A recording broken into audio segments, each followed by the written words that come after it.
اعوذ باللہ من الشیطان الرجیم بسم اللہ الرحمن الرحیم۔ آئیے سیشن کا آغاز سب سے پہلے قرآن کریم کی تلاوت کے ساتھ کرتے ہیں۔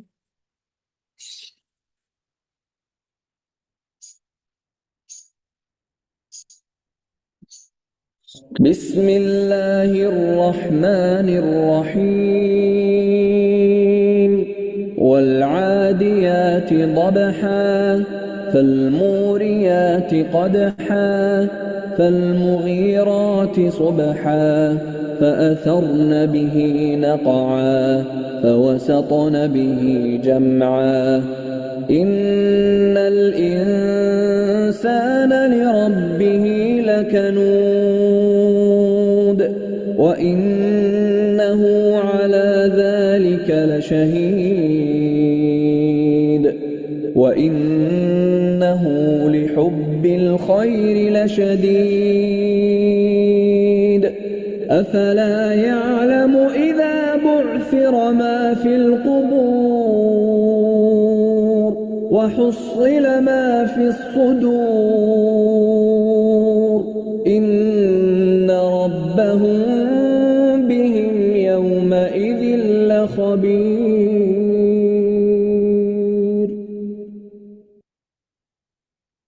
صدق اللہ العظیم۔ رب اشرح لی صدری ویسر لی امری واحلل عقدۃ من لسانی یفقہوا قولی رب زدنی علما رب زدنی علما رب زدنی علما آمین۔ السلام علیکم ورحمۃ اللہ وبرکاتہ۔ انشاءاللہ امید ہے کہ عزیز سامعات خیر و عافیت سے ہوں گی۔ آج انشاءاللہ ہمارے 21 پارے کا خلاصہ ہے، اور کل ہم نے 20 پارے کے اہم نکات کا احاطہ کیا تھا، تو آئیے سب سے پہلے اس پہ ایک نظر ڈال لیتے ہیں۔ 20 پارے میں کل ہم نے سب سے پہلے اللہ تعالیٰ کی قدرت کے دلائل کو دیکھا تھا، جہاں پر مشرکین کی تردید کی گئی تھی کہ وہ اللہ تعالیٰ کی قدرت کو مانتے تو تھے کہ یہ کائنات اللہ رب العزت نے پیدا کی ہے، مگر انتظامی امور کے حوالے سے وہ دیگر معبودان باطل کو اس کے اندر اللہ تعالیٰ کا شریک سمجھتے تھے۔ اس کے ساتھ ہی کل ہی کے پارے کے اندر ہم نے 20 پارے میں علامات قیامت یعنی کہ دابۃ الارض کا نکلنے سے متعلق پڑھا تھا، اور سورۃ القصص کی ابتدا ہوئی تھی، جہاں پر حضرت موسیٰ علیہ السلام کا قصہ جو ہے ہم نے تفصیل کے ساتھ دیکھا تھا، اور وہ پورا واقعہ جہاں پر آپ نے کپتی کا قتل ہوا، پھر کس طریقے سے آپ کی مدین کی طرف روانگی ہوئی، اور وہاں پہ پھر آپ کی حضرت شعیب علیہ السلام سے ملاقات، اور پھر آپ کی دختر سے جو ہے آپ کا نکاح ہونا، پھر وہاں سے ہجرت کرنا، پھر معاہدے کی پیشکش۔ تو ان تمام معاملات کو ہم نے کل کے سورۃ القصص میں دیکھا۔ پھر ساتھ ہی ہم نے یہ دیکھا کہ حضرت موسیٰ علیہ السلام کی مصر میں واپسی، اور وہاں سے پھر آپ کو اللہ رب العزت کی جانب سے جو نبوت عطا کی گئی تھی اس کا ذکر تھا۔ اس کے ساتھ ہی کل ہی کے پارے کے اندر ہم نے جو ہے قارون کا قصہ اور اس کا انجام بھی دیکھا، اور قارون کے بارے میں یہ بات پڑھی تھی کہ یہ بہت ہی زیادہ امیر تھا، لیکن اسے اپنے مال و جائیداد پر بہت زیادہ ناز تھا، اور یہ بہت فخر تکبر سے کہتا تھا کہ یہ جتنا بھی مال ہے یہ میں نے اپنی محنت سے کمایا ہے۔ تو ایک وقت ایسا ہے کہ اللہ رب العزت نے قارون کو اس کے مال سمیت زمین کے اندر دھسا دیا۔ اس کے ساتھ ہی سورۃ العنکبوت کی شروعات تھی، اور سورۃ العنکبوت یعنی کہ اس کے معنی مکڑی کے ہوتے ہیں، اور یہاں پر مشرکین کو مکڑی کے ساتھ تشبیہ دینے سے مقصد یہی ہے کہ جس طریقے سے وہ کمزور گھر بنا کر اس پر بھروسہ کرتی ہے، تو اسی طریقے سے مشرکین بھی غیر اللہ پہ بھروسہ کرتے ہیں۔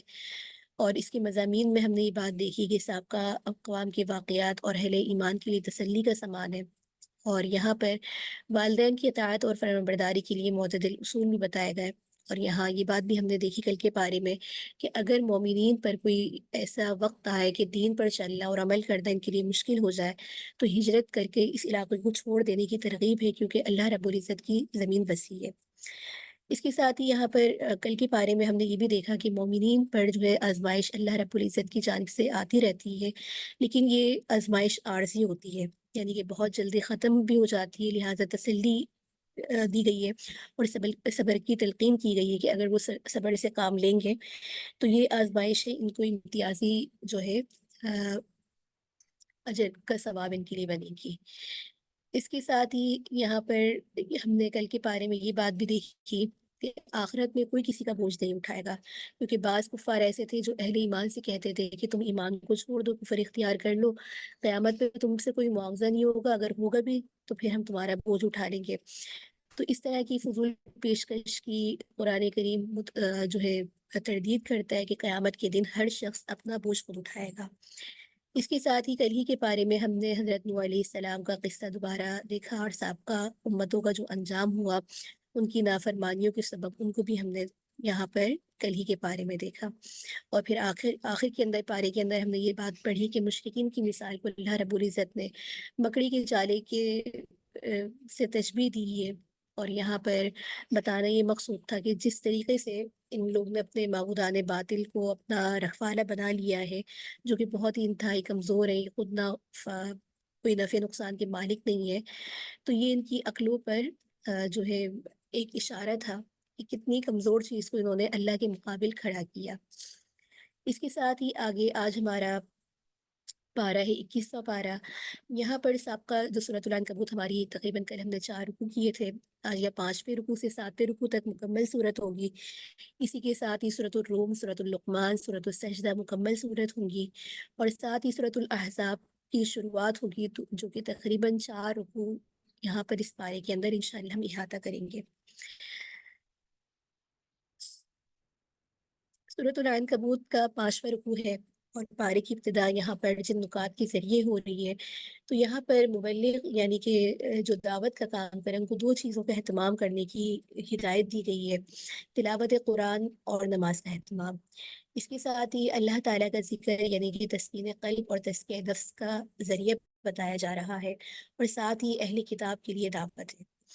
اور قرآن کریم کی عظمت اور آپ صلی اللہ علیہ وآلہ وسلم کی صداقت کا بھی یہاں پر ذکر ہے۔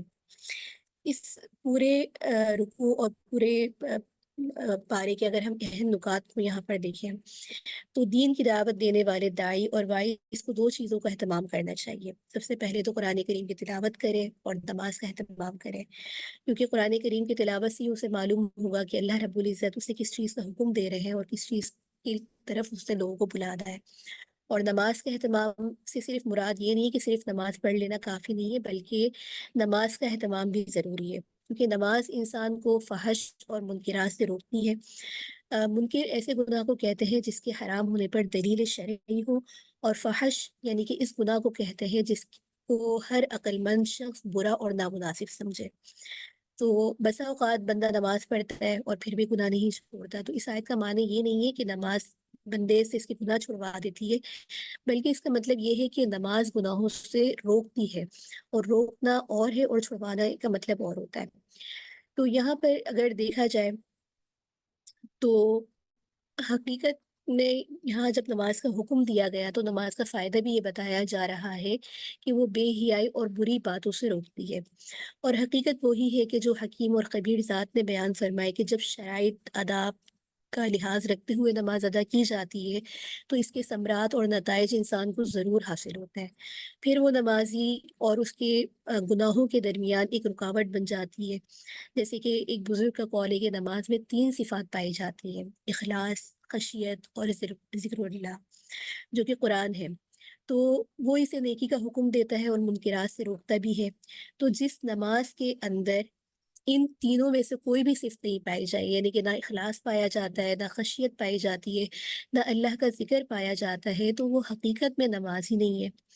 تو اگر دیکھا جائے تو آج اگر ہم اپنی نمازوں کا جائزہ لیں تو اس جائزہ لینے سے بھی ہمیں یہ بات آسانی سے سمجھ میں آ جاتی ہے کہ ہماری نمازوں میں جان کیوں نہیں ہے، کیوں بے جان نماز ہے۔ نمازیوں سے آپ دیکھیں کہ مسجدیں بھری پڑی ہوئی ہیں، لیکن اس کے باوجود گھروں کے اندر، بازاروں کے اندر گناہوں کا سیلاب ہمیں نظر آتا ہے۔ اور ایسا بھی ہے کہ یہ بھی ایک حقیقت ہے کہ بے شمار ایسے بھی لوگ ہیں جو نماز بھی پڑھتے ہیں، جھوٹ بھی بولتے ہیں، وعدہ خلافی بھی کرتے ہیں، ظلم، لوٹ مار کی تمام چیزیں، تمام حدود کو پار کرتے ہیں،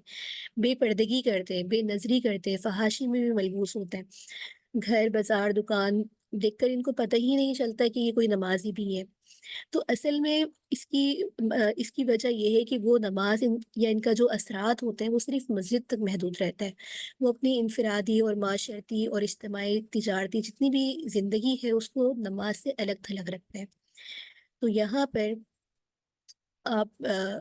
جس نماز کا حکم دیا جا رہا ہے تو اس کے اندر یہ صفات کا پایا جانا بھی ضروری ہے۔ تو لہٰذا جب نماز پڑھیں تو ان صفات کو اپنے اندر ضرور پیدا کرنے کی کوشش کریں۔ اور نماز کے متعلق متعدد حدیثوں کے اندر بھی بات آئی ہے، جیسے کہ نماز جو ہے انسان کو اخلاص پر جو ہے نیکی پر آمادہ کرتی ہے، خشیت اسے برائیوں سے روکتی ہے، اور ذکر اللہ کا فائدہ کیا ہوتا ہے کہ وہ اسے نیکی کا حکم دیتا ہے۔ تو جس نماز میں بھی ان تینوں صفت میں سے کوئی صفت نہیں پائی جاتی تو حقیقت میں وہ نماز ہی نہیں ہے۔ ایک حدیث میں بھی یہ آتا ہے کہ جس شخص کی نماز نے اسے برے اور فحش کاموں سے نہ روکا تو اس کی نماز نے اللہ سے یعنی کہ اس کو اور دور کر دیا۔ ایک حدیث میں اور بھی ارشاد آتا ہے کہ اس شخص کی کوئی نماز نہیں جس نے نماز کی اطاعت نہ کی ہو، اور نماز کی اطاعت یہ ہے کہ آدمی کو فحش اور منکرات سے روکے۔ ایک اور حدیث میں نماز کے متعلق آتا ہے کہ آپ صلی اللہ علیہ وآلہ وسلم کا ارشاد ہے کہ جسے اس کی نماز فحش اور برے کاموں سے نہ روکے اس کی نماز نماز ہی نہیں ہے۔ تو نماز سے متعلق متعدد احادیث ہیں، اور یہاں پر دیکھا جائے تو متعدد احادیث کے علاوہ بھی نماز کی اتنی زیادہ تلقین آئی ہے کہ اللہ رب العزت نے نماز یعنی کہ آپ صلی اللہ علیہ وآلہ وسلم نے نماز کو اپنی آنکھوں میں ٹھنڈک قرار دیا۔ اس کے ساتھ ہی یہاں پر اللہ کا ذکر اور یہ تمام چیزیں انسان کے تزکیہ نفس یعنی کہ دلوں کی پاکی کا ایک ذریعہ بتایا جا رہا ہے، اور ساتھ ہی یہاں پر اہل ایمان کو دعوت بھی دی جا رہی ہے کہ آپ صلی اللہ علیہ وآلہ وسلم کے بارے میں پتہ تھا کہ امی تھے، نہ لکھنا جانتے تھے نہ پڑھنا جانتے تھے، تو یہ آپ کی صداقت ہے کہ قرآن کریم کی حقانیت اور دین کی اسلام کی سچائی کی سب سے بڑی دلیل ہے۔ اور یہاں پر آپ صلی اللہ علیہ وآلہ وسلم کے کو جو امی رکھنے کی بہت ساری حکمتیں ہیں، اور اس میں یہاں یہ بات بھی بتائی گئی ہے کہ جب اچانک آپ کی زبان مبارک سے قرآن کریم جاری ہوا تو یہ بذات خود ایک معجزہ ہے کہ جس شخص نے نہ پڑھنا سیکھا ہے نہ لکھنا سیکھا ہے، لیکن وہ ایسا فصیح اور ایسا بلیغ کلام پیش کر رہا ہے جس کی مثال پیش کرنا تو پورا عرب اس سے عاجز آ گیا۔ تو اسی میں یہاں پر قرآن کریم میں فرمایا کہ اگر آپ پڑھنا لکھنا جانتے ہیں تو باطل لوگ جو ہے اس میں بھی یہ مین میخ نکالتے کہ بھئی آپ نے تو یہ تمام کلام کسی سے کہیں پڑھ لیا ہے، کہیں سے کچھ آیات جمع کر لی ہیں، تو لہٰذا ہم آپ کی صداقت پر کیسے ایمان لے کر آئے۔ تو یہ قرآن کریم کی جو عظمت ہے اور آپ صلی اللہ علیہ وآلہ وسلم کی صداقت ہے تو یہ کھلا ایک معجزہ ہے۔ اور یہاں پر دیکھا جائے تو اس بات کا بھی حکم دیا جا رہا ہے کہ یہ آپ صلی اللہ علیہ وآلہ وسلم کی یعنی کہ ایک علامت ہے، جو منکرین آپ سے بار بار جو ہے اعتراض کرتے تھے یا ایک معجزات کا مطالبات کرتے تھے، تو قرآن کریم کا معجزہ ان کے لیے دلیل ہونے کے باوجود بھی کافی نہیں تھا، کیونکہ وہ اس پر یقین لانا ہی نہیں چاہتے تھے۔ اس کے ساتھ ہی آگے اس سورت کا 6واں رکوع شروع ہو رہا ہے، اور اس 6 رکوع کے اہم نکات پر یہاں پر نظر ڈالیں تو یہاں پر حق جھٹلانے والوں کا بدترین انجام بتایا۔ پیچھے آیات میں قرآن کریم کی آیات کے ذریعے اس بات کی دلیل اور صداقت دی گئی کہ قرآن حق ہے، قرآن سچ ہے۔ اب یہاں پر مسلسل وہ لوگ جو باوجود اپنی آنکھوں سے معجزات دیکھنے کے بھی اس پر ایمان نہیں لا رہے، تو ان کے انجام کا یہاں پر ذکر ہے۔ ساتھ ہی ہجرت کا حکم ہے۔ اس کے ساتھ ہی اگر ہم اس پورے رکوع کو اگر ہم ایک خلاصتاً دیکھیں تو سب سے پہلے تو یہاں پر یہ بات بتائی جا رہی ہے کہ اس سے کہ جو لوگ باطل پرست تھے وہ سخت گھاٹے میں ہیں، یعنی کہ حق آنے کے باوجود بھی اگر وہ اس پر ایمان لے کر نہیں آتے، آیات کا انکار کرتے ہیں، تو یہ خود اپنے لیے جہنم کے عذاب کو دعوت دے رہے ہیں۔ اور اس کے ساتھ یہاں پر یہ بھی بتایا جا رہا ہے کہ اللہ کی صفت یہ رہی ہے کہ اتمام حجت کے بعد عذاب آتا ہے، اور جب وہ وقت آ جائے گا تو پھر لوگ اسے چکھ لیں گے۔ اس کے بعد یہاں پر یہ تعلیم دی جا رہی ہے کہ اگر وطن کی زمین اسلامی زندگی بسر کرنے کے لیے تنگ کر دی جائے تو ہجرت کرنی چاہیے، اور جو لوگ ایسا نہیں کرتے ان کے اوپر باس پرس بھی ہوگی، کیونکہ اللہ کی زمین بہت وسیع ہے۔ اللہ کا رزق کسی جگہ خاص نہیں، کسی جگہ سے وابستہ نہیں۔ جس شخص کے نصیب میں اللہ نے جو رزق لکھا ہے وہ اس کو ضرور ملے گا۔ تو یہاں پر دیکھا جائے تو ہجرت کا حکم ہے کہ یا عبادی الذین آمنوا ان ارضی واسعۃ فإیایا فاعبدون۔ تو صحابہ اکرام رضی اللہ تعالیٰ عنہ پر مکہ مکرمہ میں رہتے ہوئے دین پر چلنا بہت مشکل ہو گیا تھا، تو سب سے پہلے انہیں صبر اور استقامت کی تعلیم دی گئی، اور یہاں فرمایا کہ اگر ایک جگہ رہتے ہوئے دین پر عمل کرنا اور اللہ تعالیٰ کی عبادت کرنا مشکل ہو تو ہجرت کر کے کسی ایسے علاقے کی طرف چلے جائیں جہاں دین پر چلنا جو ہے آسان ہو، کیونکہ اللہ کی زمین وسیع ہے۔ اچھا، یہاں پر ایک ہجرت کے حوالے سے ایک ذہن میں بات آتی ہے جس کو آیت میں خود ہی اس کا جواب دیا گیا کہ وَكَأَيٍّ مِّن دَابَّةٍ لَا تَحْمِلُ رِزْقَهَا اللَّهُ يَرْزُقُهَا وَإِيَّاكُمْ وَهُوَ السَّمِيعُ الْعَلِيمُ۔ تو اس آیت میں ایک شبہ کا ازالہ یہ دیا گیا کہ ہجرت کے وقت کسی کے ذہن میں یہ بھی آ سکتا ہے کہ یہاں تو روزگار کی ترتیب بنی ہوئی ہے اور دوسرے علاقے کے اندر اگر ہم ہجرت کے لیے جائیں گے تو وہاں روزگار کی ترتیب کیسے بنے گی؟ تو اللہ تعالیٰ فرما رہے ہیں کہ بہت سے جانور ہیں، کوئی بھی اپنا رزق اپنے ساتھ اٹھا کر نہیں چلتا، بلکہ اللہ تعالیٰ انہیں رزق دیتا ہے۔ تو کیا وہ لوگ جو اللہ کی اطاعت اور مرضی کے لیے اپنا وطن چھوڑ دیں گے تو اللہ تعالیٰ انہیں رزق نہیں دے گا؟ اس کے ساتھ ہی یہاں پر ان نکات کی طرف بھی اشارہ ہے کہ یعنی کہ انسان کو اور خاص طور پہ مومنین کو ہر حال میں جو ہے اس بات پہ یقین رکھنا چاہیے کہ اللہ تعالیٰ کا وعدہ سچ ہے اور حق ہے۔ اس کے ساتھ ہی یہاں پر یہ بات بھی دوبارہ اس طرف اشارہ ملتا ہے کہ ہجرت اور دین کے راہ میں مصائب پر آتی ہے اور اس پر یہاں پر صبر کی تلقین دی گئی ہے، اور یہاں پر یہ بات بھی ہمیں پتہ چلتی ہے کہ فقر و فاقہ سے انسان کو ڈرنا نہیں چاہیے، کیونکہ رزق دینے کا وعدہ جو ہے اللہ رب العزت کے ذمہ ہے۔ اس کے ساتھ ہی آگے اس صورت کا 7واں رکوع ہے جو کہ اس صورت کا آخری رکوع ہے، اور یہاں پر اللہ تعالیٰ دنیاوی زندگی محض ایک ڈرامہ قرار دے رہے ہیں، یعنی کہ بہت ہی کم دنیا، بہت ہی کم ایسا ساز و سامان ہے جس کے پیچھے انسان اپنی حیات کو لگائے۔ اس کے ساتھ ہی اللہ تعالیٰ کا کرم اور بندوں کا جو ظلم ہے اس کا ذکر ہے، اور مشرکین مکہ کی ناشکری اور ناانصافیوں کا یہاں پر تذکرہ ہے۔ ساتھ ہی جو جہاد ہدایت ہے کہ جہاد کرنے والوں کو اللہ تعالیٰ کی جانب سے ایک ہدایت ملتی رہتی، ایک موٹیویشن ملتی رہتی ہے، اس کا یہاں پر تذکرہ ہے۔ یہ اس کے اہم نکات تھے، اور اس رکوع کو اگر ہم خلاصتاً دیکھیں تو یہاں پر سب سے پہلے تو دنیاوی زندگی کی جو ہے بے ثباتی کو بتایا گیا، اور آخرت کی زندگی ہی حقیقی زندگی ہے کیونکہ وہاں پر کوئی موت نہیں ہے۔ اور پھر یہاں پر یہ بھی بتایا جا رہا ہے کہ جب لوگوں پر مصیبت آ جاتی ہے یا کسی خطرے کا سامنا ہوتا ہے تو پھر وہ خدا کو یاد کرتے ہیں، لیکن جب اس مصیبت اور خطرے سے اللہ ان کو نجات دیتا ہے تو پھر وہ اللہ کی ناشکری کرنے لگتے ہیں اور باطل پرستی کے اندر دوبارہ منہمک ہو جاتے ہیں اور حق کو جھٹلاتے ہیں۔ تو ایسے لوگوں کو چاہیے کہ وہ اپنا ٹھکانہ جہنم بنا لیں، اور پھر آخر میں اللہ تعالیٰ کے ذکر کی یہاں پر تلقین کی گئی ہے۔ یہاں پر دیکھا جائے تو مشرکین بھی بوقت مصیبت اللہ تعالیٰ سے فریاد کرتے تھے، یعنی کہ جب کشتی میں سوار ہوتے تھے تو ڈوب جانے کے ڈر سے خالص اعتقاد کے ساتھ اللہ کو پکارتے، اور جو ہی خشکی پر پہنچتے تو پھر اللہ تعالیٰ کے ساتھ شریک بنانے لگ جاتے، اور چاہتے یہ تھے کہ مقرر یہی حرکتیں کرتے رہیں۔ تو اللہ تعالیٰ فرما رہے ہیں کہ ایسے لوگوں کو جلد جو ہے پتہ لگ جائے گا کہ انہوں نے کیا کیا۔ اور آخر میں یہاں پر جو مجاہدین کے لیے راہ ہدایت اور نصرت کی بشارتیں ہیں، تو آخری 2 آیتوں میں اللہ یہاں پر فرمایا کہ جو شخص اللہ پہ جھوٹ باندھتا ہے یا ان کی آیتوں کو جھٹلاتا ہے، اس سے بڑا کوئی ظالم نہیں ہو سکتا۔ نیز جو شخص ہمارے دین کی محنت کرتا ہے ہم ضرور اسے اپنی راہ میں سجا دیتے ہیں، اور اللہ نیکی کرنے والوں کے ساتھ ہے۔ تو دیکھا جائے اس آخری آیت میں، سورت کی جو آخری آیت میں، تو پوری سورت کا خلاصہ اللہ تعالیٰ نے یہاں پر بیان فرما دیا کہ جو لوگ ہمارے لیے مجاہدہ کرتے ہیں ہم انہیں ضرور راستے دکھاتے ہیں، اور بے شک اللہ نیکوکاروں کے ساتھ ہے۔ تو جو لوگ اللہ کو راضی کرنے کے لیے اپنے نفس اور شیطان اور دشمنان دین کے ساتھ جہاد کرتے رہتے ہیں تو اللہ تعالیٰ انہیں دنیا اور آخرت میں سعادت کی راہ تک پہنچنے کی توفیق عطا فرماتے ہیں۔ تو اللہ رب العزت سے دعا ہے کہ اللہ رب العزت ہمیں بھی جو ہے سعادت مند لوگوں میں شامل کرے، اور ہمارے لیے بھی آخرت کی سعادتوں کو لکھ دے۔ اس کے ساتھ ہی آگے سورۃ الروم کی شروعات ہے۔ یہاں پر اس کی وجہ تسمیہ، زمانہ نزول اور مضامین کے اعتبار سے ایک نظر ڈالتے ہیں۔ سب سے پہلے تو اس صورت کے اندر جو اس کی وجہ تسمیہ ہے، تو پہلی آیت میں غلبت الروم سے یہ لفظ ماخوذ ہے، اور زمانہ نزول کے اعتبار سے دیکھیں تو جس سال ہجرت حبشہ کا واقعہ ہوا تھا اسی سال یہ صورت نازل ہوئی تھی۔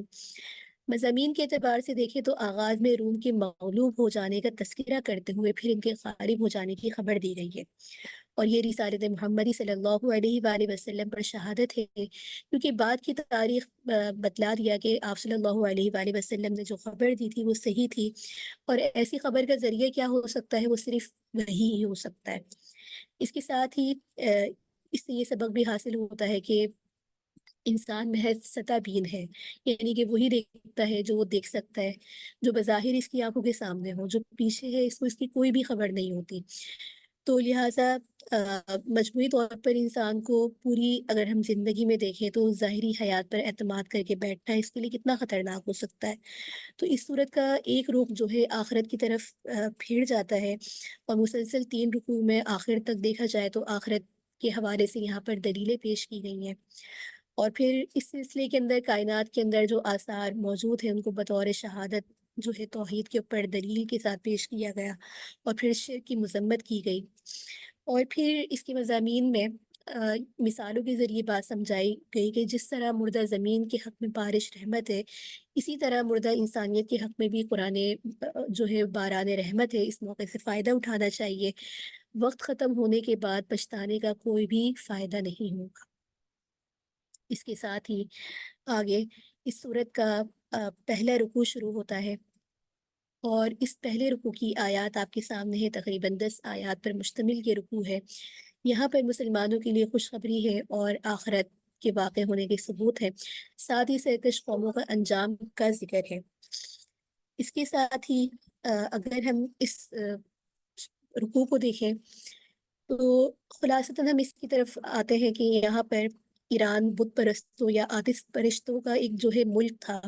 رومی اہل کتاب تھے، ایک جنگ میں ایران سے رومی جو ہے شکست کھا گئے، تو اس واقعے کے بعد جو مشرکین مکہ مسلمانوں کو اور ستانے لگے، مشرکوں جو ہے ان کے مقابلے میں خدا کو ماننے والے شکست کھائے گئے، تو اس موقع پر یہ آیت نازل ہوئی جب روم کے مغلوب ہونے کی خبر دیتے ہوئے یہ پیشن گوئی کی گئی کہ ان قریب روم غالب آ جائے گا، اور اس کے ساتھ اسلام کے غلبے کی بھی پیشن گوئی ہوئی۔ جب اللہ تعالیٰ کی حکومت ہوگی تو وہ دن مومنوں کے لیے خوشی کا ہوگا۔ اچھا، جس زمانے میں یہ پیشن گوئی ہوئی تھی تو مسلمان مادی اعتبار سے بہت ہی کمزور تھے، اور کفار مکہ طاقتور تھے، اور کسی بھی طریقے سے ظاہری آثار نہ تھے کہ مسلمانوں کو کوئی غلبہ حاصل ہوگا۔ تو ایسی بات کے اوپر کفار مکہ ان کا مذاق اڑاتے تھے، ہنستے تھے، لیکن چند سال کے بعد پھر روم جو ہے غالب آ گئے، اور اس پیش گوئی کا ایک حصہ جو ہے وہ سچ ثابت ہوا۔ اس دن کے بعد سے مسلمانوں کو جو ہے اللہ رب العزت کی طرف سے مسلسل طاقت حاصل ہوتی رہی، اور پھر غزوہ بدر کے موقع پر ایک طرف تو مسلمانوں کی قوتوں کی فتح یاب ہوئی، اور دوسری طرف ایک دن ایسا آیا کہ ایران جو ہے روم کے اوپر غالب آ گیا۔ تو یہاں پر اس طرح کے جو ہے یہاں پر واقعہ ہے، یہ پورا ایک پیشن گوئی ہے، اور جب یہ وعدہ کیا گیا تو اس میں ایک واقعہ یہ بھی آتا ہے کہ حضرت ابو بکر صدیق رضی اللہ تعالیٰ عنہ کے بارے میں آتا ہے کہ جب انہوں نے یہ بات بتائی تو ان کی ایک منافق کے ساتھ جو ہے یہ شرط لگی، کیونکہ اس وقت تک شرط جو ہے حرام نہیں تھی۔ مشرکین کے جو ایک سردار تھا، سردار ابی بن خلف، تو انہوں نے حضرت ابو بکر صدیق رضی اللہ تعالیٰ عنہ سے 100 اونٹوں کی شرط لگائی کہ اگر آئندہ 9 سالوں کے اندر اہل روم غالب آ گئے تو 100 اونٹ میں تمہیں دوں گا، ورنہ جو ہے آپ مجھے دیں گے۔ تو یہ شرط اس وقت مان لی گئی تھی، اور جب بعد میں یہ پیشن گوئی پوری ہوئی تو اس وقت تک تو جو ہے وہ منافق مر چکا تھا، لیکن اس کے بیٹوں نے یہ شرط پوری کی، لیکن حرمت آ چکی تھی شرائط کے متعلق، اس طرح کی شرط کے متعلق، تو پھر وہ تمام اونٹ بھی جو ہے صدقہ کر دیے گئے تھے۔ تو بہرحال یہ اللہ تعالیٰ کی پیشن گوئی تھی، اور قرآن کریم نے آخر میں پھر یہاں پر سرکش قوموں کا انجام بتایا کہ ثم كان عاقبة الذين اساءوا السوء ان كذبوا بآيات الله وكانوا بها يستهزئون، کہ جو اللہ تعالیٰ کی آیت کو جھٹلاتے ہیں، اس کا مذاق اڑاتے ہیں، تو عنقریب وہ اپنا برا انجام بھی دیکھ لیں گے۔ اس کے ساتھ ہی یہاں پر دوسرا رکوع شروع ہو رہا ہے، اور یہاں پر احوال آخرت کا ذکر کرتے ہوئے مردہ زمین کو زندہ کرنے والا ہے، تمہیں بھی زندہ کرے گا، کیونکہ مشرکین کا ایک سب سے بڑا اعتراضات میں سے یہ بھی تھا کہ کس طریقے سے ہم مرنے کے بعد زندہ ہوں گے۔ تو گویا کہ انہیں اس بات پہ یقین ہی نہیں آتا تھا کہ ہم نے مرنا ہے اور مرنے کے بعد دوبارہ زندہ ہونا ہے۔ تو اس رکوع میں قیامت کے واقع ہونے کی دلیل دی گئی ہے کہ خدا ہی مردہ زمین کو زندہ کرتا ہے، تو انسانوں کو عدم سے وجود میں لایا ہے، تو وہی موت کے بعد بھی دوبارہ ان کو زندہ کرے گا۔ اور ساتھ ہی یہاں پر اہل جنت اور اہل جہنم کا مقابلہ کیا ہے کہ قیامت کے دن ان کا کیا حال ہوگا، اہل جنت کتنے مسرور ہوں گے اور اہل جہنم کس قدر گھاٹے کے اندر رہیں گے۔ یہ تمام معاملات کو وہ خود جو ہے اپنی آنکھوں سے دیکھ لیں گے۔ اس کے ساتھ ہی یہاں پر جو ہے اس بات کا بھی تذکرہ ہے کہ مشرکین کے جو اعتراضات تھے وہ مسلسل اسی بات پر تھے، اور ان کا یہ جھٹلائے جانا جو ہے اس بات کے اوپر نہیں تھا کہ انہیں یقین نہیں تھا، بلکہ وہ یہ سمجھتے تھے کہ جتنی بھی بس ہمیں اللہ نے زندگی دی ہے وہ بس یہی کل زندگی ہے جو کہ ہم جی رہے ہیں، ہمارا حساب کتاب یا آخرت پہ ان کا کوئی یقین نہیں تھا۔ تو اس لیے وہ اس بات پہ حیرت کرتے تھے کہ انسان کس طریقے سے جو ہے دوبارہ اٹھایا جائے گا، دوبارہ جو ہے پیدا کیا جائے گا۔ تو یہاں پر اللہ تعالیٰ جو ہے اپنی قدرت کو دوبارہ ذکر کرتے ہوئے اس طرف اشارہ دلوا رہے ہیں کہ ایک انسان کو اللہ نے بے جان مٹی سے پیدا کیا، تو یہاں پر اسی مٹی سے پھر انسان کے لیے جو غذا جسمانی ضروریات کا بھی اہتمام کرتا ہے، تو اللہ کے لیے کیا مشکل ہے اس کو دوبارہ پیدا کرنا۔ اچھا، اسی رکوع کے اندر جو آیت ہے آیت نمبر 18، تو یہاں پر 5 وقت کی نماز کا ثبوت بھی ہے۔ اس آیت کے اندر فَسُبْحَانَ الَّذِي حِينَ تُمْسُونَ وَحِينَ تُصْبِحُونَ وَلَهُ الْحَمْدُ فِي السَّمَاوَاتِ وَالْأَرْضِ وَعَشِيًّا وَحِينَ تُظْهِرُونَ۔ تو یہاں سے 5 نمازوں کا اشارہ ہے کہ حین تمسونا میں مغرب اور عشاء دونوں شامل ہے، اور حین تصبحون میں فجر کی نماز، اور عشیًا میں عصر کی نماز، اور حین تظہرون میں نماز ظہر کی جو ہے تذکرہ ہے۔ تو یہ بھی جو ہے یہاں پر 5 نمازوں کی جو فرضیت ہے اس کے متعلق یہاں پر بات ہے۔ اچھا، اسی کے ساتھ یہاں پر تیسرا رکوع ہے، اور یہاں پر انسان کے لیے سامان تسکین ہے، اس کا ذکر ہے، اور اللہ تعالیٰ کی جو بے مثال قدرتیں ہیں، اللہ کی رحمتیں ہیں، اور اللہ تعالیٰ کی عظیم الشان ہونے کا یہاں پر تذکرہ ہے۔ اس پورے رکوع کے اہم نکات کے بعد اگر ہم اس کو یہاں پر خلاصتاً دیکھیں تو یہاں پر اس رکوع میں اللہ تعالیٰ نے اپنی قدرت کی بڑی بڑی نشانیاں بیان فرمائی ہیں کہ انسان کو مٹی سے پیدا کرنا، مرد کی راحت کے لیے بیوی پیدا کرنا، آسمانوں اور زمین کی پیدائش، زمانوں اور رنگوں کا مختلف ہونا، رات اور دن کا ایک حصے کے لیے نیند کے لیے مختص کرنا، بجلی کی چمک کی ڈر اور امید دونوں کو پیدا کرنا، آسمان زمین اللہ کے حکم سے قائم ہے، اور آخر میں یہاں پر جو ہے بعث بعد الموت کو بیان فرمایا کہ ابتدا میں بھی اللہ تعالیٰ نے پیدا فرمایا، اور مرنے کے بعد بھی اللہ رب العزت اس کو دوبارہ پیدا فرمائے گا۔ تو یہاں پر اس رکوع کے اندر جتنی بھی اللہ تعالیٰ کی کائنات میں پھیلی ہوئی چیزیں ہیں ان کا تذکرہ کیا گیا ہے، اور اللہ کی جو ربویت ہے اور اس کے نظام کو سامنے لا کر ایسی قدرتوں کو دیکھتے ہوئے پھر حشر نشر کا قائل نہ ہونا، یہ انسان کی بہت ہی بڑی بے عقلی کی بات ہے، اس طرح اشارہ کیا گیا ہے۔ اس کے ساتھ ہی آگے چوتھا رکوع ہے، اور اس رکوع کے اندر شرک کی نفی کے لیے ایک مثال بیان کی گئی ہے، اور ساتھ ہی فطرت کی پکار یعنی کہ اللہ تعالیٰ کی مکمل اطاعت کا ذکر ہے، اور انسانوں کا جو غیر متوازن طرز عمل ہے اس کا ذکر کرتے ہوئے قرب الہی کے اصول کے لیے کچھ رہنما یہاں پر اصول بتائے گئے۔ اس کے ساتھ ہی اس کے اہم نکات کے بعد دیکھا جائے تو اس رکوع میں پہلے تو مشرکین کو مثال دے کر یہ بتایا گیا کہ جب تم لوگ اپنے غلاموں کو اپنے مال و متاع میں شریک اور تصرف کا حق نہیں دیتے تو پھر خدا کے ساتھ دوسروں کو کس طریقے سے تم شریک ٹھہراتے؟ تو یہ زمین اور آسمان اور جو بھی کچھ اس کے اندر یہ سب اللہ کا ہے، اس سب کا خالق اور مالک اللہ ہی ہے، تو پھر اس کی ملکیت میں خدا کے غلام کو شریک ٹھہرانا یہ کیسا انصاف ہے؟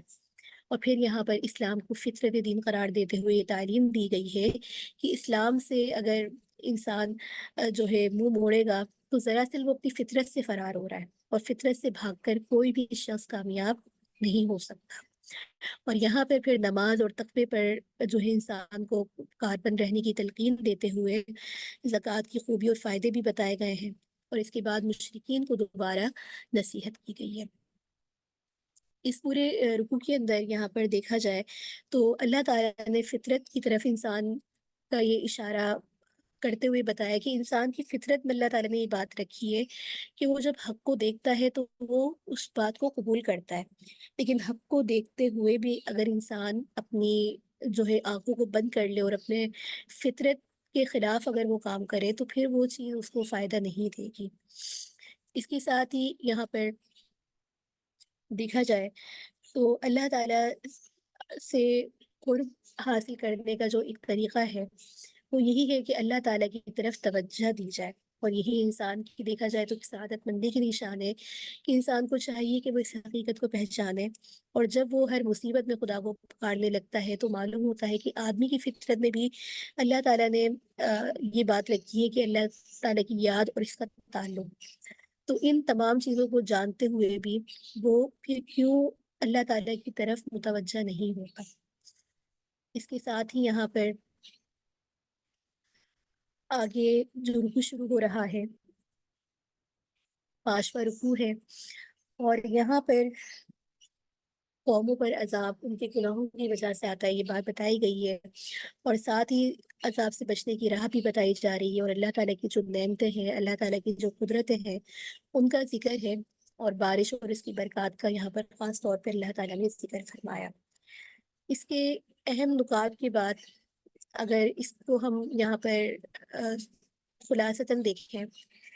تو بتایا یہ جا رہا ہے کہ عالم انسان کی جو بدعمالیاں ہیں اس کی وجہ سے اس کے اوپر فساد و فتنہ کے برپا ہونے کا تذکرہ ہے کہ ظہر الفساد فی البر والبحر بما کسبت ایدی الناس، یہ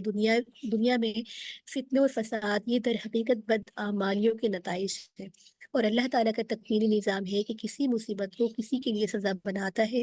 اور کسی مصیبت کو کسی دوسرے کے لیے عبرت کا سامان بناتا ہے۔ تو ان تمام مصائب کو اور انفات کو دیکھ لینے کے بعد بھی انسان اگر اللہ کی طرف رجوع نہ کرے تو اس سے بڑھ کر اور کون ظالم ہوگا۔ تو یہاں پر یہ اللہ نے عذاب سے بچنے کا نسخہ بھی بتا دیا کہ رجوع الی اللہ، اور اس کے ساتھ ہی یہاں پر دیکھا جائے تو ہواؤں کا چلنا بھی اللہ تعالیٰ کی قدرت ہے۔ یہاں اللہ تعالیٰ اپنی اسی قدرت کا ذکر بیان فرما رہے ہیں کہ کس طریقے سے نرم اور لطیف ہوائیں چلتی ہیں جن سے سبزہ پیدا ہوتے ہیں، سبزیاں اگتی ہیں، تو اللہ تعالیٰ نے اس طریقے سے رزق کا سامان پیدا کرتا ہے۔ تو یہ سب نشانیاں اللہ تعالیٰ کی قدرت کی ہیں، تو کسی طور پر اللہ تعالیٰ اپنے بندوں پر کس طریقے سے انعامات نوازتا ہے، اور پھر ان انعامات کو تفصیل سے ذکر کرتے ہوئے مخاطب کیا جا رہا ہے ہر سمجھدار اور ہر فہم والے انسانوں کو کہ فانظر الی آثار رحمت اللہ، کہ دیکھو تو اللہ تعالیٰ کی رحمتوں کے آثار، کیف یحیی الارض بعد موتها، کہ زمین کے بنجر ہونے خشک ہو جانے کے بعد پروردگار عالم کس طریقے سے زندگی اور تازگی سے پھر زمین کو جو ہے زندگی عطا کرتے ہیں۔ تو یہ نمونے بعض بعد الموت انسانوں کی نظروں کے سامنے دن رات موجود ہوتے ہیں۔ ان ذالک لمحیی الموتیٰ، اسی طریقے سے آپ جو ہے اللہ تعالیٰ تمام عالم کو جو ہے دوبارہ پیدا کرے گا۔ تو یہ اللہ تعالیٰ کی وہ قدرت ہے، وہ نشانیاں ہیں، اور یہاں پر یہ بتایا جا رہا ہے کہ جتنا بھی یہ فتنہ فساد ہوتا ہے وہ دراصل انسان کی بدعمالیوں کا ہی ایک نتیجہ ہوتا ہے۔ اور پھر یہاں پر اس کا علاج بھی یہ بتایا جا رہا ہے کہ انسان دین فطرت یعنی کہ اسلام کی تعلیمات پر قائم رہے، اور پھر گزشتہ قوموں کی جو بدعمالیاں تھی ان کا تذکرہ کرتے ہوئے یہ کہا جا رہا ہے کہ کائنات میں اللہ تعالیٰ کی کتنی جو ہے نعمتیں پھیلی ہوئی ہیں، لیکن ان کو دیکھ لینے کے بعد بھی اگر وہ اللہ کو نہیں پہچانتا تو یہ اس کا اندھا پن ہے، یعنی کہ دیکھتے ساتھے ہوئے بھی اپنی آنکھوں کو اور دل کی جو ہے آواز کو پہچان نہیں رہا۔ اس کے ساتھ ہی یہاں پر یہ بھی بتایا جا رہا ہے کہ جو قرآن کی دعوت سے بہرے اور اندھے ہو جاتے ہیں تو ان کو بھی ان کی دعوت کسی طریقے سے فائدہ نہیں دیتی۔ اس کے ساتھ ہی آگے قدرت کا ذکر کرنے کے بعد آگے 6واں رکوع شروع ہو رہا ہے، اور یہاں پر اللہ تعالیٰ کی قدرت اور بندے کی بے بسی کا ذکر ہے، اور روز قیامت جو مجرموں کی حسرت ہوگی اس کا تذکرہ کرتے ہوئے نبی کریم صلی اللہ علیہ وآلہ وسلم کی دل جوئی کی جا رہی ہے۔ اس پورے رکوع کے اندر اگر ہم دیکھیں تو انسان کی حالت کا ایک نقشہ کھینچا گیا کہ شروع میں وہ کتنا کمزور، کتنا بے بس ہوتا ہے، پھر جوانی آتی ہے، قوت توانائی والا بن جاتا ہے، پھر بڑھاپا آتا ہے تو ضعیف اور ناتواں ہو کر رہ جاتا ہے۔ مقصد یہ ہے کہ انسان جب تک قوت اور تندرستی ہے تو اسے غنیمت سمجھے، عمل صالح کے لیے سرگرم رہے، اور اس وقت کے کام جو ہے اس وقت کا انتظار نہ کرے کہ وہ جب بالکل بوڑھا ہو جائے گا یا قیامت کی نشانیاں دیکھ لے گا تو اس کے بعد وہ کوئی نیک عمل کرنے کی پھر جو ہے سعی کرے گا۔ تو یہاں پر یہ بتایا جا رہا ہے کہ قرآن کریم میں دعوت حق کو ذہن نشی کرنے کے لیے، سمجھانے کے لیے آ، یہ انداز اپنایا گیا کہ اس کو مختلف مثالیں دے کر بات سمجھائی گئی ہے تاکہ وہ نصیحت حاصل کر لے۔ تو اللہ تعالیٰ نے اس کو اپنی قدرت کو دکھایا کہ کس طریقے سے ایک انسان پہلے چھوٹا بچہ ہوتا ہے، جوانی اس کے سارے مراحل سے گزرتا ہے، لیکن روز قیامت اگر وہ اس وقت سے فائدہ نہیں اٹھائے گا تو یہ وقت اس کے لیے حسرت بن جائے گا، اور وہ یہ تمنا بھی کرے گا کہ کاش کہ میں دنیا میں دوبارہ لوٹ کر کوئی نیک عمل کر لوں، تو بھی جو ہے ایسا کرنا اس کے لیے ممکن نہیں ہوگا۔ تو لہٰذا انسان کو جو وقت ملا ہے اس کو چاہیے کہ اس وقت کا فائدہ اٹھائے، ہدایت حاصل کرے، اور اس ہدایت سے اپنے لیے جو ہے آگے کا راستہ جو ہے بہتر طور پر اپنائے۔ اس کے ساتھ ہی آگے سورہ لقمان شروع ہو رہی ہے۔ اس کی وجہ تسمیہ، زمان نزول اور مضامین پر ایک نظر ڈال لیتے ہیں۔ یہاں پر اس سورت کی وجہ تسمیہ یہی ہے کہ اس کے دوسرے رکوع میں وہ نصیحتیں نقل کی گئی ہیں جو لقمان حکیم نے اپنے بیٹے کو کی تھی، تو اسی مقصد سے ان کا یہاں تذکرہ ہے۔ اور زمان نزول کے اعتبار سے دیکھیں تو یہ سورۃ العنکبوت سے پہلے نازل ہوئی تھی۔ مضامین کے اعتبار سے دیکھیں تو اس صورت میں لوگوں کو شرک، اس کی جو لغویات ہیں، اس کی نامعقولات ہیں، اس پہ توجہ دلواتے ہوئے توحید کی صداقت کو سمجھایا گیا، اور یہ بتایا گیا کہ مشرک و کافر باپ و دادا کی اندھی تقلید کو ترک کرنے کی تعلیم دی گئی ہے۔ اور اس سلسلے میں یہ بھی بتایا گیا کہ یہ کوئی نئی آواز نہیں ہے جو دنیا میں یا دنیا عرب میں پہلی مرتبہ اٹھی ہے، لوگ اس سے نامانوس ہو، جو پہلے کے علم و عقل اور حکمت و دانائی رکھتے تھے وہ بھی یہی باتیں کرتے تھے۔ چنانچہ اس سلسلے میں ان کے اپنے ہی ملک میں ایک حکیم جو ہے لقمان نامی حکیم گزرے تھے، جن کی حکمت، دانش کے بڑے افسانے یہاں مشہور تھے،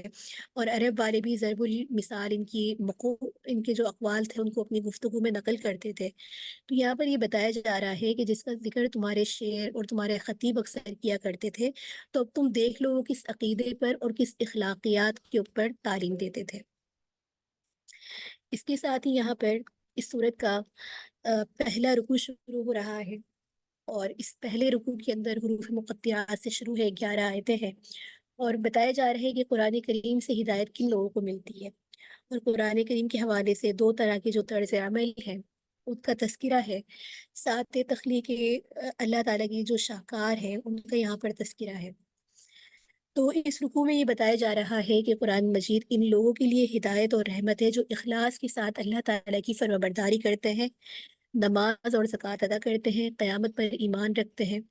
اور پھر ان لوگوں کا تذکرہ ہے جنہوں نے اللہ کی راہ میں روکنے کے لیے گمراہی کی راہ کو اختیار کیا، ہدایت کا مذاق اڑایا۔ تو ان کی حالت یہ ہوتی ہے کہ جب اللہ کی آیات ان کے سامنے تلاوت کی جاتی ہے تو وہ نہایت ہی تکبر کے ساتھ اپنی پیٹھ کو پھیر لیتے ہیں، گویا کہ انہوں نے سنا ہی نہ ہو، گویا کہ انہوں نے کانوں کے اندر جو ہے روئی کو ٹھوس لیا ہو۔ وَإِذَا تُتْلَىٰ عَلَيْهِمْ آيَاتُنَا وَلَّىٰ مُسْتَكْبِرًا كَأَن لَّمْ يَسْمَعْهَا كَأَنَّ فِي أُذُنَيْهِ وَقْرًا۔ اور اس کے ساتھ ہی پھر اہل ایمان اور عمل صالح کرنے والوں کے لیے جنت میں جو انعامات ہیں ان کی بشارتیں دی گئی ہیں، اور اس کے ساتھ ہی اللہ تعالیٰ کی چند قدرتوں کا بیان ہے کہ اگر اہل عقل اور اہل دانش ان پر غور کریں اور توحید کا اقرار کریں، مثلا اللہ تعالیٰ نے آسمانوں کو بغیر ستون کے کھڑا کیا ہے اور زمین کو برقرار رکھنے کے لیے پہاڑوں کو بنایا، تو آخر میں ارشاد ہو رہا ہے یہ سب اللہ نے پیدا نہیں کیا، تو پھر بتاؤ یہ اس کو کس نے پیدا کیا؟ کہ ھذا خلق اللہ فارونی ماذا خلق الذین من دونہ۔ اس کے ساتھ ہی یہاں پر دوسرا رکوع ہے، اور دوسرے رکوع کے اہم نکات کے اندر یہاں پر حضرت لقمان رحمۃ اللہ کا تعارف کہہ لیں، ان کی اہم ترین نصائح کہہ لیں، اور اعمال کا نتیجہ ظاہر ہو کر رہے گا، اس طرف انسان کی توجہ دلوائی گئی ہے۔ تو اس رکوع کے اندر جو اہم نکات اور خلاصے کو دیکھیں تو اللہ رب العزت نے حضرت لقمان علیہ السلام کو حکمت اور دانائی عطا فرمائی تھی۔ انہوں نے اپنے بیٹوں کو 9 باتوں کی نصیحتیں کی تھیں کہ پہلا کیا تھا کہ شرک ظلم عظیم ہے، اس سے بچے رہنا۔ دوسرا، والدین خصوصاً ماں کے بہت حقوق ہیں، ان سے حسن سلوک میں کوتاہی نہ کرنا۔ تیسرا، اگر والدین خدا کی کسی معصیت کا حکم دے تو ہرگز نہ ماننا، لیکن بہرحال ان کے ساتھ اچھا برتاؤ کرنا، ان کو کوئی تکلیف نہ دینا۔ اس کے ساتھ ہی چوتھی نصیحت کیا تھی کہ ذرہ ذرہ نیکی اور ذرہ ذرہ برائی بھی قیامت کے دن سامنے آ جائے گی۔ پانچویں بات کیا تھی کہ نماز قائم کرنا، اور چھٹا، امر بالمعروف اور نہیں عن المنکر کرتے رہنا۔ ساتواں، اللہ کی راہ میں مشکلات تو آئیں گی، لوگ بھی ستائیں گے، نہایت پامردی کے ساتھ صبر استقامت کے ساتھ جم کر مقابلہ کرنا۔ لوگوں سے اکڑ کر بات نہ کرنا اور نہ ہی اکڑ کر چلنا، کیونکہ اللہ تعالیٰ تکبر کرنے والوں کو پسند نہیں کرتے۔ اور نبی بات یہ فرمائی کہ اپنی چال میں میانہ روی اور اپنی آواز میں نرمی اور پستی اختیار کرنا۔ یہ وہ نصائح تھیں جو نصیحتیں انہوں نے کی تھی، اور یہ وہ نصیحتیں ہیں جن کو یہاں تذکرہ کرنے کے بعد جو ہے انسان کو چاہیے کہ وہ اپنا عقیدہ، عبادت، سلوک اور اخلاق سے اپنے آپ کو مزین فرمائے، کیونکہ ان کا تعلق دیکھا جائے تو عقیدے سے بھی ہے، عبادت سے بھی ہے، انسان کے اخلاقی اعتبار سے بھی دیکھا جائے تو ان تمام چیزوں کو یہاں پر تذکرہ ہے۔ اس کے ساتھ ہی اس سورت کا تیسرا رکوع ہے، اور یہاں پر اللہ تعالیٰ کے جو احسانات ہیں اور ان احسانات کے بدلے جو انسانوں کے جو کردار ہیں ان کا تذکرہ ہے، اور دوبارہ عظمت باری تعالیٰ کا یہاں پر ذکر ہے، اور یہ بتاتے ہوئے کہ کائنات کا پورا نظام اللہ رب العزت ہی چلا رہے ہیں، اس بات کا ذکر ہے۔ اس رکوع کے اندر دیکھا جائے تو یہاں پر یہ بتایا جا رہا ہے کہ کائنات کی تخلیق کا جو تعلق ہے، تو کسی مشرک اور کسی کافر کو بھی یہ جرت نہیں ہو سکتی کہ وہ اس کا پیدا کرنے والا اللہ کے سوا کسی اور کو بتائے۔ کافر مشرک سے بھی پوچھے کہ کائنات کس نے بنائی ہے تو وہ بھی بلا تردد یہ بات کہیں گے کہ اللہ نے بنائی ہے، لیکن اس کے باوجود وہ اپنے مشرک کافر باپ دادا کی تقلید میں قرآن مجید کی اتباع نہیں کرتے۔ حالانکہ جو شخص اپنے آپ کو اللہ کی بندگی میں دیتا ہے تو وہ ذرا مضبوط سہارا تھام لیتا ہے۔ تو یہاں پر اللہ تعالیٰ کی چند قدرتوں اور نشانیوں کا تذکرہ کیا گیا ہے تاکہ باطل پرستی کو چھوڑ کر حق پرستی اختیار کی جائے، اور پھر یہ فرمایا کہ ما خلقکم ولا بعثکم الا کنفس واحدہ، کہ اللہ کے لیے تمہارا پیدا کرنا اور قیامت کے دن اٹھانا محض ایک جان کے برابر ہے۔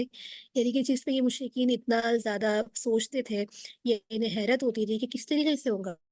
تو یہاں پر اللہ تعالیٰ اپنی قدرت کو خود بیان فرما رہے کہ یہ تو اللہ کے لیے ایسا ہے کہ کچھ مشکل ہی نہیں ہے۔ اس کے ساتھ ہی آگے اس سورت کا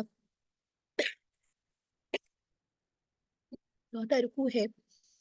اور اس چوتھے رکوع کے اندر اللہ تعالیٰ کے جو بندوں کے اوپر احسانات ہیں اور بندوں کی ناشکری ہے اس کا تذکرہ ہے، اور قیامت کی ہولناکیوں کا تذکرہ کرتے ہوئے 5 باتوں کا جو علم ہے وہ صرف اللہ کو ہے۔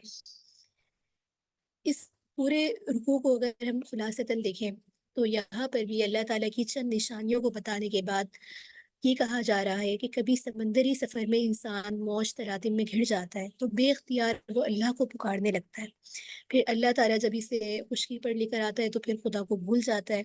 جیسے اس نے خطروں کے ہجوم میں پکارا تھا۔ پھر تقوی کی تلقین کرتے ہوئے قیامت کی جو باس پرسی ہے اس سے ڈرایا گیا کہ اس دن قیامت کی ہولناکیوں کی جو کیفیت ہوگی اور قیامت آنے کا جو صحیح وقت ہے وہ اللہ ہی جانتے ہیں۔ اللہ ہی جانتے ہیں کہ کب بارش ہوگی، اور اللہ ہی جانتے ہیں کہ ماں کے پیٹ میں کیا ہے، اور کوئی نہیں جانتا کہ کل کیا کمائی کرے گا۔ کوئی شخص اس زمین سے واقف نہیں کہ کہاں اسے موت آئے گی۔ تو یہ وہ باتیں ہیں جن کا علم سوائے اللہ کے اور کسی کو بھی نہیں ہے، تو یہ سب اللہ کے عالم الغیب ہونے کی طرف قوی دلیل ہے۔ اس کے ساتھ ہی یہاں پر اس سورت کا تکمیل ہوتی ہے، اور اس کے ساتھ ہی آگے سورۃ السجدہ ہے، اور سورۃ السجدہ کی وجہ تسمیہ زمان نزول اور اس کے مضامین کو دیکھ لیتے ہیں۔ یہاں پر اس سورت کے ایک آیت کے اندر سجدے کا مضمون آیا ہے، تو اسی اعتبار سے اس کا وجہ تسمیہ سورہ سجدہ ہے۔ زمانۂ نزول کے اعتبار سے دیکھیں تو مکہ کے جو متوسط دور کا ابتدائی زمانہ تھا اس کا نزول ہے، اور مضامین کے اعتبار سے دیکھیں تو اس صورت میں توحید، آخرت، رسالت کے متعلق جو شبہات تھے ان کا جواب دیا گیا، اور یہاں پر عقلی دلائل دی گئی اور آخرت کا نقشہ کھینچتے ہوئے ایمان کے اثرات اور کفر کے نتائج کی طرف انسان کی توجہ دلوائی گئی، اور پھر اللہ تعالیٰ کی رحمت کا دوبارہ یہاں پر وہ تذکرہ ہے کہ اللہ تعالیٰ یکا یک کسی کے اوپر بھی جو ہے عذاب ایک دم نہیں بھیجتا، بلکہ وہی اللہ کا طریقہ کار ہے، سنت ہے کہ پہلے ہدایت دیتا ہے، ان کو دعوت دیتا ہے، نرمی سمجھاتا ہے، مصائب بھیجتا ہے، اور پھر آخر میں جب اپنی نافرمانیوں کے اوپر اترے رہتے ہیں تو اس کے باوجود بھی پھر اللہ تعالیٰ ان کو عذاب کی پکڑ میں لے لیتا ہے۔ اس کے ساتھ ہی اس صورت کا پہلا رکوع شروع ہو رہا ہے، اور اس پہلے رکوع کی آیات حروف مقطعات سے شروع ہے۔ تقریباً 11 آیات پر مشتمل یہ پہلا رکوع ہے۔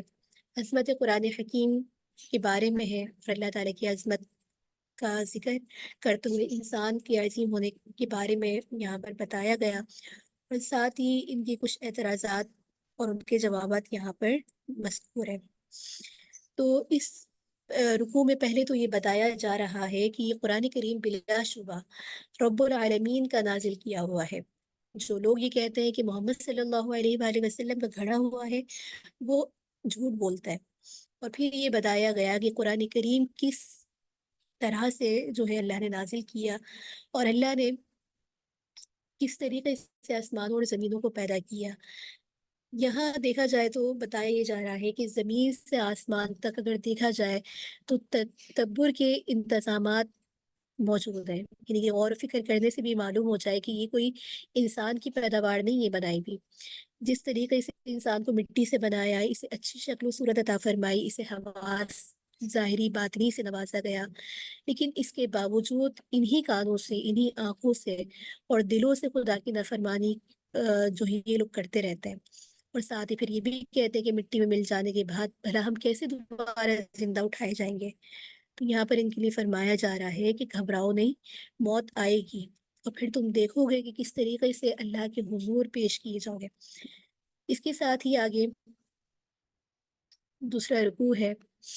اور یہاں پر اس رکوع کے اندر مجرموں کا جو روز قیامت برا انجام ہوگا اس کا تذکرہ ہے، اور ساتھ ہی جو مومنوں کا طرز عمل رہا دنیا کے اندر اس کے حسین انجام کی طرف ذکر ہے، اور یہ بتایا گیا کہ مومن اور فاسق اور فاجر کبھی بھی برابر نہیں ہو سکتے،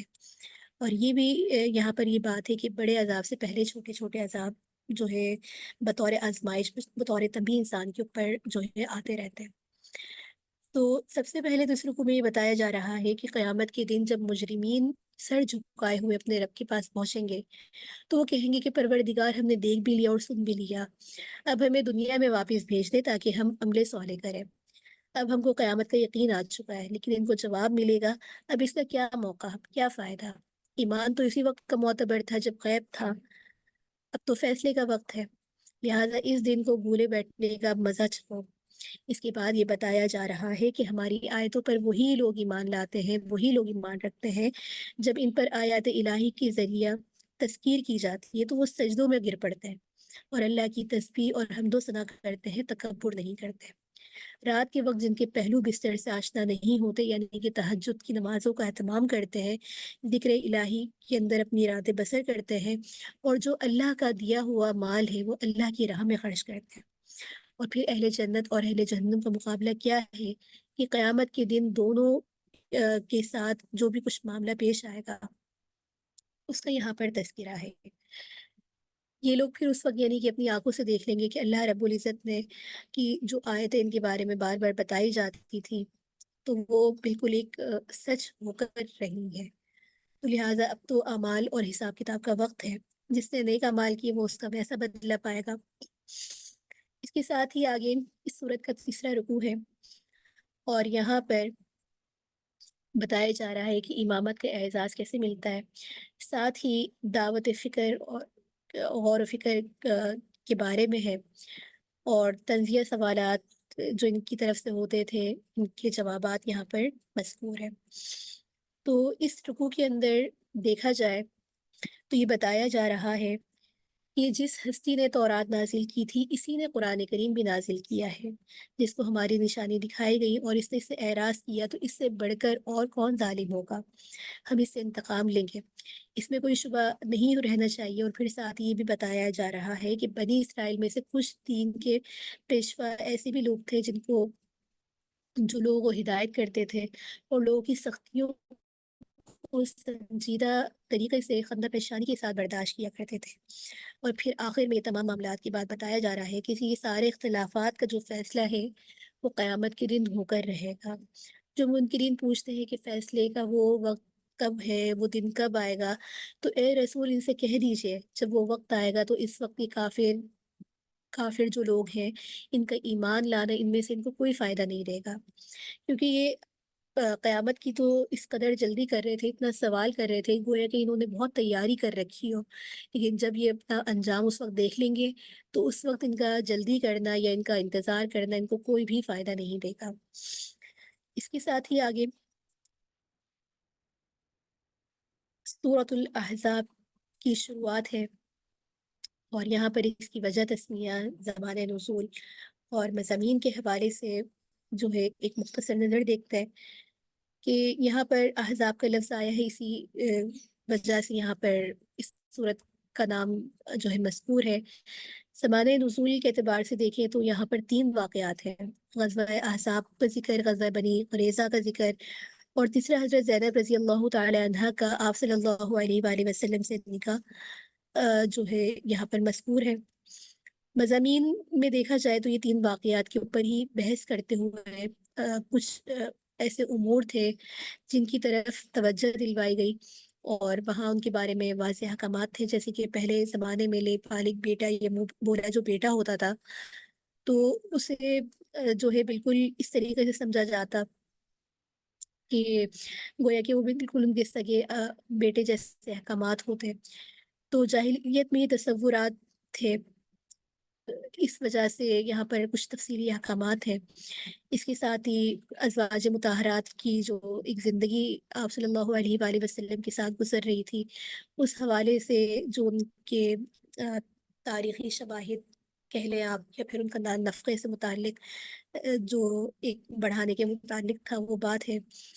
اور یہاں سے دیکھا جائے تو ازواج مطہرات کے توسط سے جو مسلمان عورتیں تھیں اور جاہل خواتین تھیں اس دور کی، ان میں جو چیزیں امتیازات رکھتی تھیں ان کی یہاں پر تعلیم دی گئی ہے۔ اس کے ساتھ ہی جو ہے دیگر اس طرح کے احکامات ہیں، جیسے پردے کے نکلنے کے احکامات ہیں، اور آپ صلی اللہ علیہ وآلہ وسلم سے بھی جو ملاقات کے باضابطہ طریقہ کار ہے اس کو یہاں پر بتایا گیا، اور آخر میں یہاں پر یہ بات ہے کہ اتباع رسول اور آپ صلی اللہ علیہ وآلہ وسلم کی جو پیروی کا یہاں پر سبق دیا گیا ہے۔ اچھا، احزاب کا جو مطلب ہے وہ حزب کی جمع ہے، اور حزب جو ہے وہ جماعت کو کہتے ہیں۔ جیسے اسلام کی مخالفت میں متعدد جماعتیں جو ہے متحد ہو کر محاذ بنا کر جو ہے مدینے کے اوپر چڑھ آئی تھیں، تو اس غزوے کو غزوہ احزاب اسی وجہ سے کہتے ہیں کہ یہاں پر اس غزوے کے موقع پر حفاظت کے تحت مختلف خندقیں کھودی گئی تھیں، جس طرح سے جو دشمنانے کے جو راستے تھے ان کو روکنے کے لیے۔ تو یہاں پر ان تمام واقعات کا ذکر ہے۔ اس کے ساتھ ہی اس صورت کا پہلا رکوع شروع ہو رہا ہے، اور یہاں پر ایک جلالی اسلوب ہے، احکام شریعت پر عمل کرنے کا حکم دیا جا رہا ہے۔ اس کے ساتھ ہی 2 سخت احکام شریعت بیان فرمائے، اور بتایا جا رہا ہے کہ نبی کریم صلی اللہ علیہ وآلہ وسلم مومنوں کے لیے ان کی جان سے بڑھ کر ہے، اور ساتھ انبیاء سے خصوصی عہد کا یہاں پر تذکرہ ہے۔ اس پورے رکوع کو اگر ہم خلاصہ دیکھیں تو پہلے آپ صلی اللہ علیہ وآلہ وسلم اور آپ کے توسط سے تقوی کی تعلیم دی جا رہی ہے، اور یہ کہ کفار اور مشرکین کی باتوں میں نہیں آنا چاہیے، بلکہ قرآن کی اتباع اور اللہ ہی کے اوپر توکل کرنا چاہیے۔ اور پھر یہ بتایا جا رہا ہے کہ جس طرح سے انسان کے سینے میں 2 دل نہیں ہوتے، اسی طرح ایک شخص کی 2 سگی ماں یا 2 سگے باپ نہیں ہو سکتے، لہٰذا جس لڑکے یا لڑکی کو لے پالک کہا جاتا ہے وہ حقیقی بیٹا یا بیٹی نہیں بن سکتے، کیونکہ اس کی سگی ماں اور سگا باپ تو موجود ہے، تو پھر دوسرے سگے ماں باپ اس کے کیسے ہو سکتے ہیں؟ تو یہ ایک تمہید تھی جو آگے واقعہ آنے والا تھا، تو اس کی طرف اشارہ ہے۔ اس کے ساتھ ہی یہاں پر یہ بتایا گیا کہ آپ صلی اللہ علیہ وآلہ وسلم کی حیثیت مسلمانوں کے لیے ان کے ماں باپ اور خود مسلمانوں سے زیادہ مقدم ہے۔ آپ صلی اللہ علیہ وآلہ وسلم کی جو ازواج مطہرات ہیں وہ سارے مسلمانوں کی ماں ہیں اور ماؤں کی طرح محرمات میں سے ہیں۔ اس کے ساتھ ہی یہاں پر یہ بتایا گیا کہ قیامت کے دن ہر نبی اپنی امت کے لیے سچی گواہی دینے کے لیے پیش ہوگا۔ ہر عہد ہر نبی سے لیا گیا ہے۔ اے رسول، آپ سے بھی اور نوح علیہ السلام سے بھی، حضرت ابراہیم علیہ السلام سے بھی اور دیگر انبیاء علیہ السلام کا یہاں پر خاص طور پہ تذکرہ ہے۔ اس کے ساتھ ہی یہاں پر آگے جو دوسرا رکوع شروع ہو رہا ہے اس کے اہم نکات کے اندر یہاں پر غزوہ احزاب پر ایک اجمالی تبصرہ ہے، اور غزوہ احزاب میں جو منافقین کا طرز عمل تھا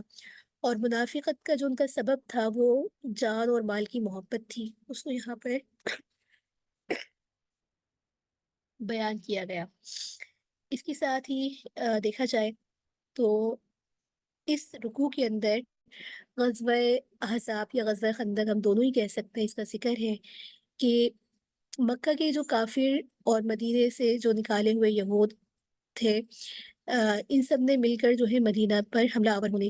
کے بارے میں سوچا۔ تو جو بزدل منافقین تھے وہ موت کے ڈر سے طرح طرح کی باتیں بنا رہے تھے، تو انہیں یہ بتایا گیا کہ لڑائی میں موت سے ڈر کر بھاگنا فائدہ مند نہیں ہے۔ موت تو ہر جگہ آ سکتی ہے، وہ زندہ رہیں تو یہی چند سال جو ہے بتایا جا رہا ہے کہ اگر اللہ ان کو کوئی نقصان پہنچانا چاہے تو کون انہیں اس نقصان سے بچا سکتا ہے۔ اسی طریقے سے منافقین کی دلی کیفیت اور ان کی چال بازیوں کو اشکار کیا گیا، اور اس مقابلے کے اندر مسلمانوں کا جو کردار رہا اس کو جو ہے آگے رکوع میں بیان آئے گا۔ لیکن ساتھ ہی اس رکوع میں اس جنگ کے موقع پر اللہ کی مدد اور اس کی کارسازی کی طرف بھی اشارہ کیا گیا کہ اللہ کی اس رحمت کو یاد کرو جب کافروں نے متحد ہو کر محاذ بنایا تھا اور اللہ نے انہیں سخت تیز ہوا بھیج دی تھی۔ سخت سردیوں کے دن تھے یہ واقعہ جب ہوا تھا، اور بتایا جاتا ہے کہ قریباً 20 دن تک کا یہ محاصرہ تھا اور یہ جمے رہے تھے، اس میں چھوٹی موٹی جھڑپیں بھی ہوتی رہی تھی۔ تو اچانک رات میں نہایت ہی سخت ہوائیں چلتی تھیں، دشمنوں کے خیمے اکھڑ گئے تھے، برف میں بچھی ہوئی ان کی ہواؤں میں ان کی کپ کپاتے ہوئے تمام دشمن جو ہے بھاگ کھڑے ہوئے تھے۔ یہ پورے واقعہ ہے، لیکن اس واقعے سے جو منافقین کی منافقت کا جو سبق کھلا اس کو اللہ رب العزت نے ان آیات میں واضح طور پہ بتایا۔ اس کے ساتھ ہی آگے تیسرا رکوع ہے، اور یہاں پر بھی آپ صلی اللہ علیہ وآلہ وسلم کی پیروی کا حکم دیا جا رہا ہے، اور غزوہ احزاب پر جو مومنین کا طرز عمل تھا اس کا ذکر ہے، اور بنی قریظہ کی جو ذلت امیز تباہی ہے اس کا تذکرہ کرتے ہوئے اس رکوع کے اندر پہلے تو یہ بتایا جا رہا ہے کہ لوگوں کو چاہیے کہ آخرت کے لیے جو ہے محنت کریں، اور جو آپ صلی اللہ علیہ وآلہ وسلم ان کو حکم دیں اس میں بے چون چرا اس پر عمل کریں۔ اس کے ساتھ ہی یہاں پر مومنین کے لیے جو اللہ تعالیٰ نے وعدہ فرمایا تھا یہ ان کی ایمان تازہ کرنے کے لیے، اور تاکہ یہ اللہ کے سامنے اپنی رضا کے جذبے سے بڑھ چڑھ کر حصہ لیں۔ اور یہاں پر جو یہود کے جو دو مشہور قبیلے تھے، ایک بنو نذیر تھا، بنو قریظہ تھا، یہ بھی مشرکین کی امداد کے لیے بڑا سرگرم تھا۔ تو اسی حالت کے اندر جو ہے ان لوگوں کو جو ہے یہودیوں کا ایک قلعہ بند ہو کر بیٹھے رہے تھے، آخر میں صلح ہوئی تھی، پھر اہل کتاب کے اپنے ہی قوانین کی روح سے ان کو جلا وطن کیا گیا تھا۔ تو اس تمام واقعے کی طرف اشارہ کرتے ہوئے اس حکم میں کہا گیا کہ جن لوگوں نے مشرکین کی مدد کی تھی ان کو مسلمانوں نے اللہ کی مدد سے قلعوں کے نیچے اتار دیا، اور اللہ نے ان کے گھروں کے اندر مسلمانوں کو جو ہے مالک بنا دیا۔ اس کے ساتھ ہی یہ ان کی ذلت تھی، اور اس ذلت کا اشارہ کرتے ہوئے اس رکوع کے اندر اللہ تعالیٰ مسلمانوں کا جو استقامت کے ساتھ کہ آپ صلی اللہ علیہ وآلہ وسلم کی پیروی کرنے کا جو انعامات ہے وہ اس کا یہاں پر تذکرہ ہے۔ اس کے ساتھ ہی یہاں پر چوتھا رکوع ہے جس کا سلسلہ کل کے بارے میں انشاءاللہ جاری رہے گا۔ تو یہاں پر نبی کریم صلی اللہ علیہ وآلہ وسلم کی دنیا سے بیزاری اور ازواج مطہرات کا خصوصی معاملے کا یہاں پر ذکر ہے۔ تو اس رکوع کے اندر اگر دیکھا جائے تو ازواج مطہرات سے متعلق یہ کہا گیا کہ دنیاوی جاہ و مال تو چند روزہ چیزیں، اگر ان فانی چیزوں کی وہ طلب ہے تو اے رسول ان سے کہہ دو کہ تمہیں کچھ مال اسباب دے کر بحسن خوبی تمہیں رخصت کر دیں، اور اگر تم اللہ اور اس کے رسول کی خوشنودی اور آخرت کی جو ہے تمنا کرتی ہو تو پھر تمہارا اجر اللہ کے پاس جو ہے محفوظ ہے۔ واقعی کا مقصد یہاں پر یہی بتانا ہے کہ ظاہر ہے اس وقت میں مال غنیمت ملتا تھا تو ازواج مطہرات نے بھی اپنے جو ہے نان نفقے میں کچھ اضافے کا مطالبہ کیا، لیکن چونکہ ان کا مطالبہ جائز تھا لیکن آپ کی ازواج ہونے کی حیثیت سے ان کی شایہ نشان نہیں تھا۔ تو یہ تمام واقعات اس آیات میں مذکور ہے۔ جب یہ آیات نازل ہوئی تو یہ سن کر تمام ازواج مطہرات بلا استثناء فوراً کہہ اٹھی کہ ہمیں دنیاوی مال اور دولت کی کوئی طلب نہیں، ہم تو صرف اللہ اور اس کے رسول کی تعریف ہے۔ تو اسی کے ساتھ اس پارے کے اہم نکات یہاں پر پورے ہوتے ہیں۔ اگر آپ سامعین کا یہاں تک کوئی سوال ہے تو آپ ضرور کر سکتی ہیں۔ وآخر دعوانا ان الحمد للہ رب العالمین، جزاک اللہ خیرا کثیرا۔